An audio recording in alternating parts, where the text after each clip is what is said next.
Soy una persona afortunada. Tuve los hijos que quise tener en el momento en que elegí ser madre, junto a quien quise tenerlos. Además, ninguno de esos embarazos implicó un riesgo para mi vida, ni generó un peligro para mi salud física, psíquica ni social. Tampoco fui sometida a violencia sexual que resultara en un embarazo forzado. Soy una persona afortunada, es claro, pero también privilegiada, con acceso a la educación, a la atención integral de la salud, con condiciones materiales y simbólicas para poder elegir y desarrollar un plan de vida, planificar y elegir la maternidad. ¿Cuál es el problema con estas afirmaciones? Que el ejercicio de la libertad no puede estar librada a la buena fortuna, ni ser el resultado de una suma de privilegios que escapan a una enorme cantidad de mujeres, de niñas y de adolescentes de nuestro país. Los privilegios pueden ser invisibles para quienes gozamos de ellos, y es por eso que las normas tienen la obligación de promover condiciones que garanticen el acceso a los derechos con estándares de igualdad.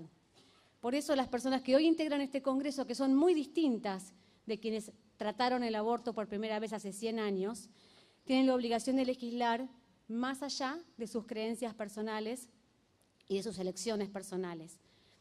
Hay un tema central al que me quiero referir, y es que el uso del derecho penal para regular el aborto no solamente ha sido ineficaz para disuadir a las mujeres que desean interrumpir sus embarazos, y por eso las elevadas estimaciones de abortos clandestinos que conocemos, sino que además ha sido una herramienta utilizada de una manera espuria para limitar el acceso a los derechos que hoy ya contempla nuestro ordenamiento jurídico. Lo cierto es que desde 1921 el aborto está parcialmente despenalizado en la Argentina. Es legal cuando corre peligro la vida, la salud de una mujer o en los casos de violación. Y no es solamente una disculpa del castigo penal, es un derecho. Eso es lo que dijo la Corte en el caso Fan en el 2012. La Corte sostuvo que las mujeres tienen derecho a interrumpir un embarazo y que el Estado, nacional, provincial y municipal, tiene la obligación de garantizarlo. La Corte no solamente afirmó que no se infringe la ley si se realiza un aborto en esos casos, sino que por el contrario el Estado y sus agentes incurren en responsabilidad civil, penal o administrativa si no se garantizan los medios para garantizar ese derecho. Reconocer el aborto, dijo la Corte, no solamente es compatible con la Constitución y los tratados de derechos, sino que también con los tratados de derechos humanos. No hay contradicción entre habilitar el reconocimiento del derecho al aborto y establecer medidas para proteger a la mujer embarazada, como hace la Constitución. Y tampoco es incompatible el aborto con los tratados internacionales de derechos humanos, como han señalado repetidamente.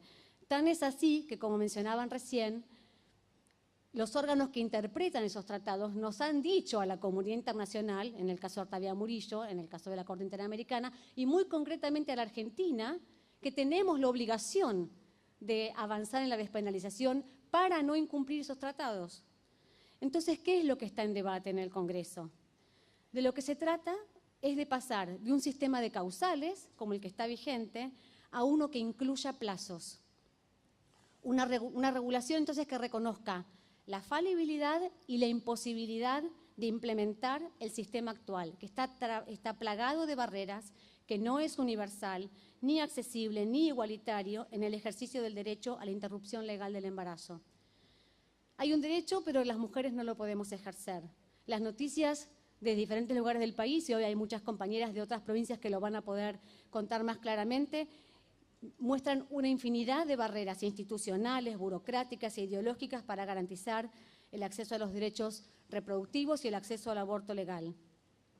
La magnitud de esas barreras se puede ver solamente con pensar las cifras escandalosas de abuso sexual infantil, la cantidad de mujeres sometidas a violencia sexual, la comprensión de la violencia sexual aún dentro del matrimonio y por parte de parejas y exparejas.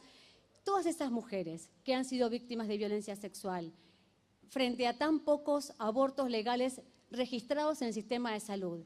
¿Qué quiere decir? ¿Que todas eligieron seguir adelante con un embarazo? ¿O es que la cantidad de barreras formales, informales, simbólicas, los prejuicios, la estigmatización, no les dejaron opción, no les dieron acceso al derecho a elegir, interrumpir un embarazo al que hoy debían tener garantizado de acuerdo con lo que dice nuestra legislación y nuestra Corte? Entonces, el Congreso no debe debatir hoy si el aborto se legaliza en un país donde rige una prohibición absoluta. Este no es el caso de otros países de nuestra región que atravesaron ese debate recientemente. Aunque eso es lo que parecen sugerir algunas voces que se escucharon en este ámbito y que proponen convencer a quienes son víctimas de violencia sexual a que cambien de opinión y acompañar esa decisión como si ese fuera el único destino posible. Esa posición lo que hace es reforzar la culpabilización de las mujeres y las expulsa del sistema de salud.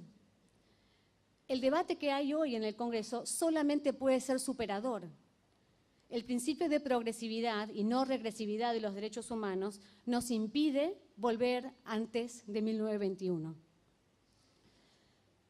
El Congreso tiene que debatir si abandona una norma que está exclusivamente basada en causales por una norma que incluya y contemple plazos, que establezca un límite temporal, 14 semanas en el proyecto de la campaña, dentro del cual no va a ser necesario acreditar ante el sistema de salud la existencia de esas causales. La diferencia es importante, pero al mismo tiempo no es abismal. Un minuto.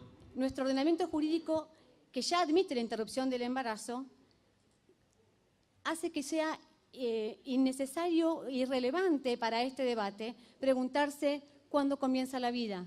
Nuestro ordenamiento jurídico ya reconoce la protección incremental de la vida. Lo que debe debatir el Congreso es la eliminación de una actual necesidad de explicitar las razones para solicitar la interrupción bajo amenaza de sanción penal. Las mujeres siempre tenemos razones, las mujeres, las adolescentes siempre tenemos razones y motivos. La pregunta es si tenemos que darlas frente a la amenaza de la coerción de la libertad. Las razones de cada una serán íntimas y no tendrán que someterse al escrutinio. Y eso va a ser no solamente importante para las mujeres, que tendrán derecho al acceso sin miedo a ser denunciadas, sino también para los equipos de salud, que podrán tener mayor garantía y certidumbre sin temor a denuncias espurias de colegas, jefes de servicio, directores, directoras de hospital, que promueven la violación de la ley y persiguen a quien las cumple. Mejorar el acceso al aborto en las primeras semanas permitirá no solo dar un paso hacia el reconocimiento de la igualdad de las mujeres, respetando su autodeterminación reproductiva, sino que además daría certeza al sistema de salud sobre sus obligaciones y condiciones de legalidad, confidencialidad y seguridad. Sobre todo significaría avanzar hacia una sociedad que no imponga concepciones morales o religiosas a otras personas bajo amenaza de prisión, sino que garantice las condiciones para elegir. Por eso la legalización del aborto tiene que estar acompañada de la efectiva implementación de la educación sexual integral, del acceso a los anticonceptivos y la transformación de las desigualdades estructurales que hoy condicionan la vida y la autonomía de las niñas, adolescentes y mujeres. Gracias.